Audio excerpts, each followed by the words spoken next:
Oke, assalamualaikum warahmatullahi wabarakatuh. Salam sejahtera bagi kita semua.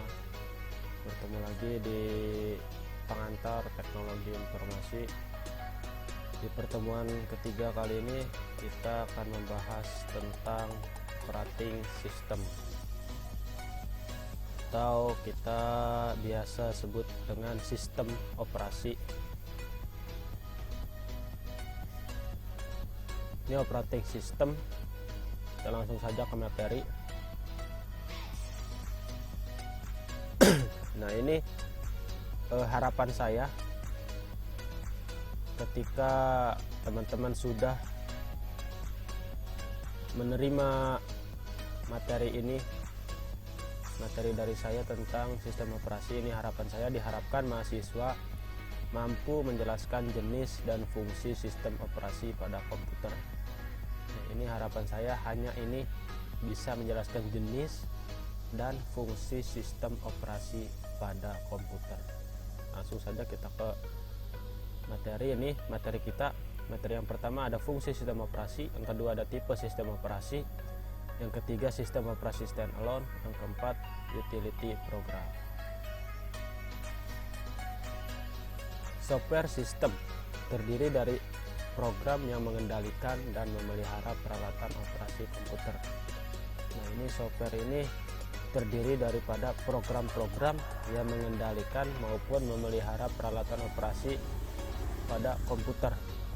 Ini misalnya adanya software Microsoft Office, kemudian software pemutar media, software untuk browsing. Nah, ini dipelihara, dikendalikan oleh software dan kemudian memelihara peralatan operasi komputer atau sistem. Perangkat lunak ini berfungsi satu kesatuan, misalnya software dengan hardware kemudian dikendalikan oleh si user atau si pengguna. Perangkat lunak sistem berfungsi sebagai interface di antara user, aplikasi perangkat lunak, dan perangkat keras komputer. Nah, ini satu kesatuan daripada perangkat keras dan perangkat lunak yang dikendalikan oleh si user. Kemudian sistem operasi, ini pengertian sistem operasi: seperangkat program yang berisi instruksi bekerja sama untuk mengkoordinasikan semua aktivitas di antara komputer, hardware, resource. Jadi sistem operasi itu seperangkat program, semua program yang berisi instruksi dan juga bekerja sama dengan hardware komputer. Ini harap dipahami fungsi sistem operasi: adanya starting dan shutting down komputer ketika kita menghidupkan dan mematikan komputer. Kemudian di sini ada booting, ketika memulai komputer adalah proses starting or restarting komputer. Kemudian ada cold boot, dilakukan saat menyalakan komputer yang telah dimatikan sepenuhnya.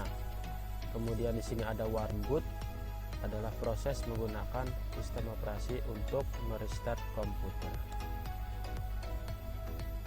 Ini contoh sistem operasi pada komputer. Saya hanya membahas sistem operasi pada komputer dan saya tidak membahas sistem operasi pada smartphone maupun handphone. Saya hanya membahas contoh sistem operasi pada komputer. Ada sistem Microsoft Windows yang sering kita gunakan, kemudian ada sistem Unix, dan yang ketiga ada sistem Macintosh atau macOS.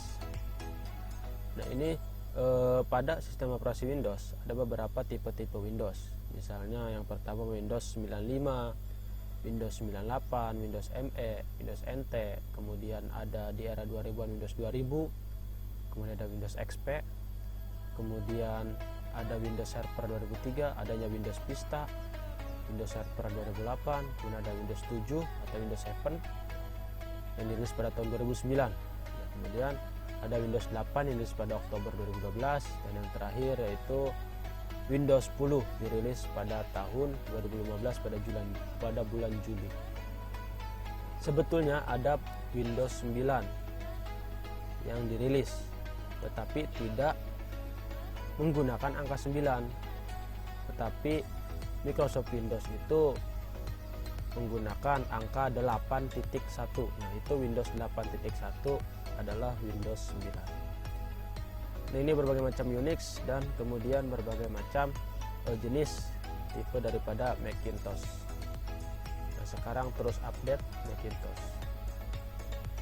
Dan di sini tampilan daripada starting dan shutting down komputer. Nah, ketika kita menghidupkan komputer seperti ini tampilannya, dan ketika kita mematikan komputer seperti ini tampilannya.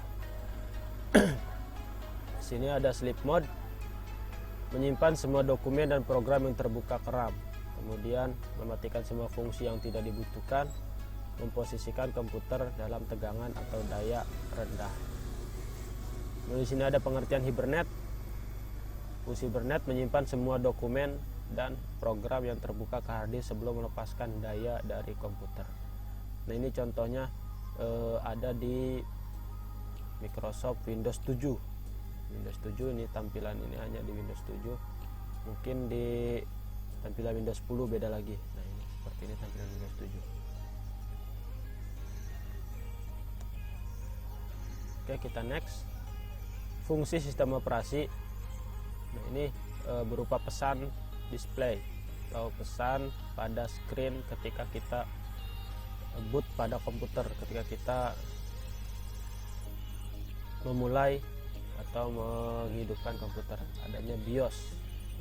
Pertama kita hidupkan ada BIOS, kemudian kita menghitung total memori. Biasanya pada komputer kita mendetek keyboard, kita mendetek mouse, kemudian kita mendetek hard disk, kemudian kita mendetek floppy disk misalnya jika ada floppy disk.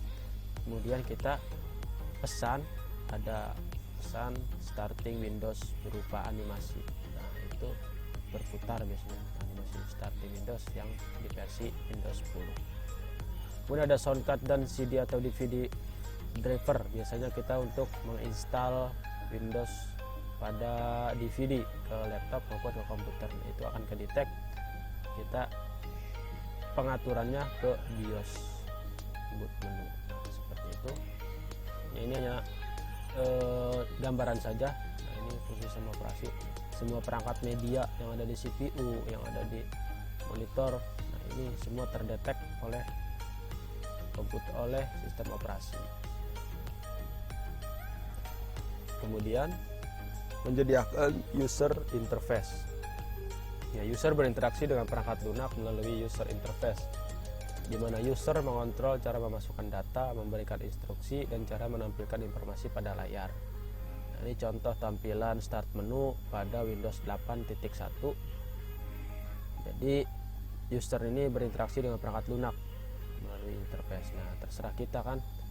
Jadi di start menu ini misalnya kita mau membuka Word, kita mau membuka PowerPoint, kita misalnya mau mencari program yang lain. Nah, ini terserah kita, terserah user untuk mengontrol dan masukkan data.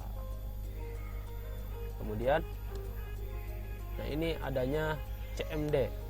Kita sering mendengar CMD, hampir semua Windows, bahkan semua Windows ada CMD. Misalkan user interface, command line interface. Biasanya kita gunakan untuk bisa mengcoding, bisa mendeteksi jaringan atau mendeteksi file-file. Untuk mengkonfigurasi fungsinya di sini untuk mengkonfigurasi perangkat.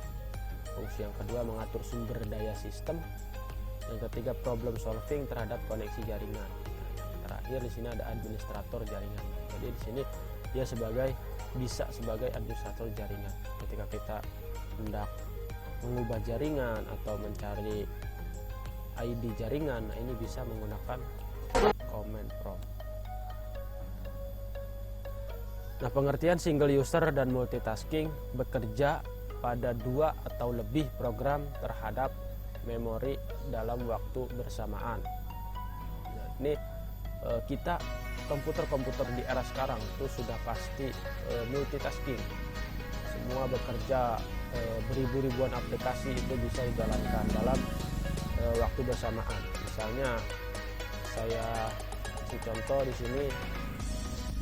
Misalnya kita sedang mendengarkan musik. Nah, di sini kita sedang mendengarkan musik melalui Windows Media Player. Kemudian di sini kita mengerjakan tugas di PowerPoint. Kemudian kita sambil main game nih bisa. Kemudian setelah itu kita melihat gambar atau mengedit gambar pun itu bisa. Ini adalah pengertian daripada multitasking. Kemudian sistem operasi multi-user memungkinkan 2 pengguna atau lebih untuk menjalankan program secara bersamaan. Multi-user. Kemudian ada sistem operasi multiprocessing yang mendukung 2 atau lebih prosesor yang menjalankan program pada saat bersamaan. Ini perlu teman-teman ketahui perbedaan multi-user dan multiprocessing.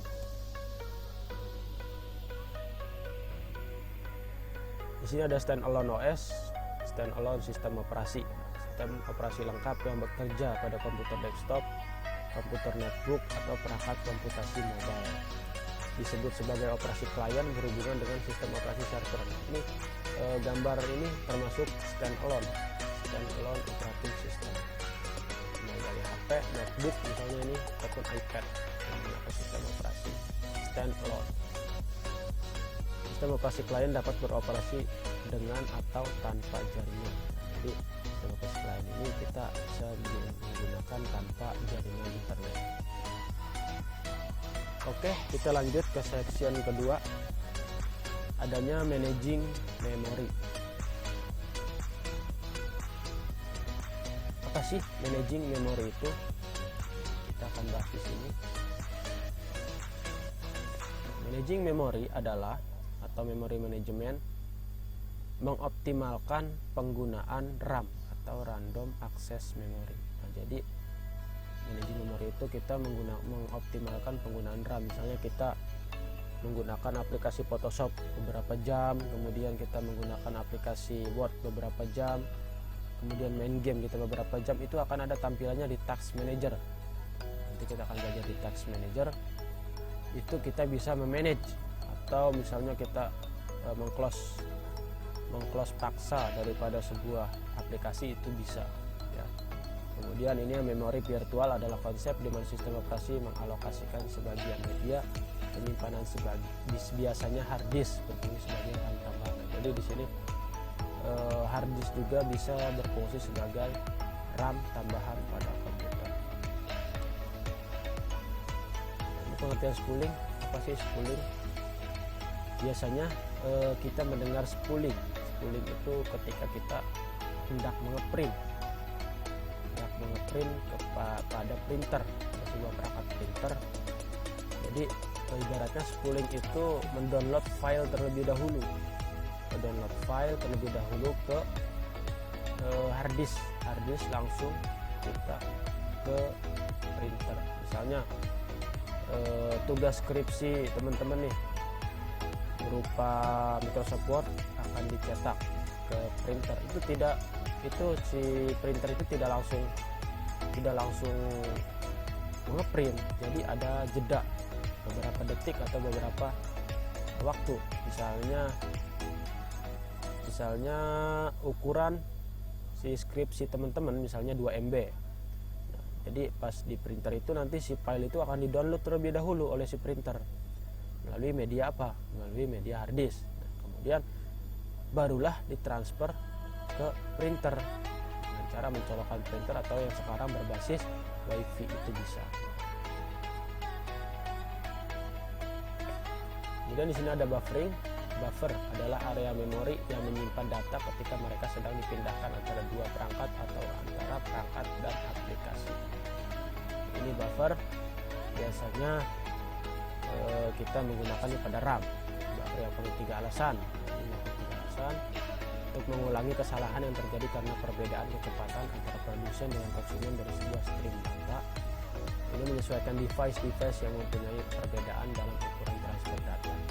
Mendukung koefisien untuk aplikasi input dan output. Nah, ini biasanya kita plug and play flash disk atau misalnya printer pada sebuah USB. Nah, itu termasuk daripada buffering. Jadi diproses terlebih dahulu oleh komputer. Device driver. Ini device driver atau biasa disebut di komputer driver manager. Nah, jadi aplikasi operasi sistem dapat berkomunikasi dengan device berupa apa saja, berupa Bluetooth kah, berupa flash disk kah, berupa printer kah.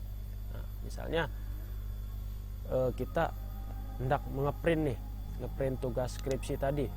Jadi kita tidak langsung colok printer ke laptop, jadi kita harus ada pemasangan driver terlebih dahulu. Nah, biasanya berupa CD atau berupa file, bisa di-download di internet. Nah, misalnya kita hendak mengeprint file skripsi pada printer Epson, nah, kita harus menyesuaikan tipe printer Epson terlebih dahulu.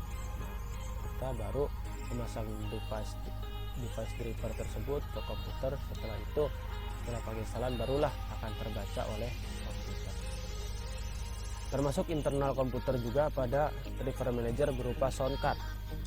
Soundcard, misalnya kita hendak mendengarkan musik, tapi jika soundcard tersebut belum terinstall device driver manajernya, itu kita tidak akan mengeluarkan suara pada speaker kita.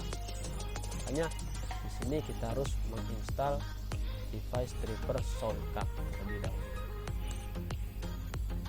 Oke, kemudian kita ke stabilizing dan internet connection. Nah, di sini ada network internet connection. Sebetulnya kita tidak belajar di sini, tidak belajar di internet. Kita hanya menjelaskan stabilitas internet koneksi saja. Di sini ada file manager. Di sini ada file manager. Apa sih file manager? Nah, teman-teman mungkin pernah mendengarkan file manager di handphone maupun di komputer teman-teman. Nah, ini file manager tersebut bisa teman-teman praktekkan di semua laptop. Ini fungsi daripada file manager untuk mengcopy file, mengubah nama file, menghapus file, dan memindahkan file. Kemudian bisa sebagai image viewer, menampilkan sebuah gambar, misalnya ya, konten pada grafik file. Dengan cara double klik saja pada mouse. Misalnya kita hendak mendengarkan musik, itu juga tinggal mengklik 2 kali. Mungkin itu saja yang dapat saya sampaikan.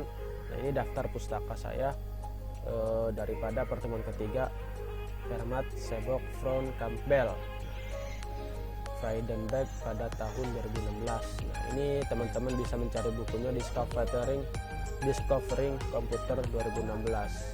Ini tahun 2016. Oke, mungkin itu saja yang dapat saya sampaikan. Bila mana teman-teman ada pertanyaan, silahkan komentar di Google Classroom di bagian di kolom komentar. Jika teman-teman hendak bertanya juga bisa via WhatsApp saya. Sekian dan terima kasih. Wassalamualaikum warahmatullahi wabarakatuh.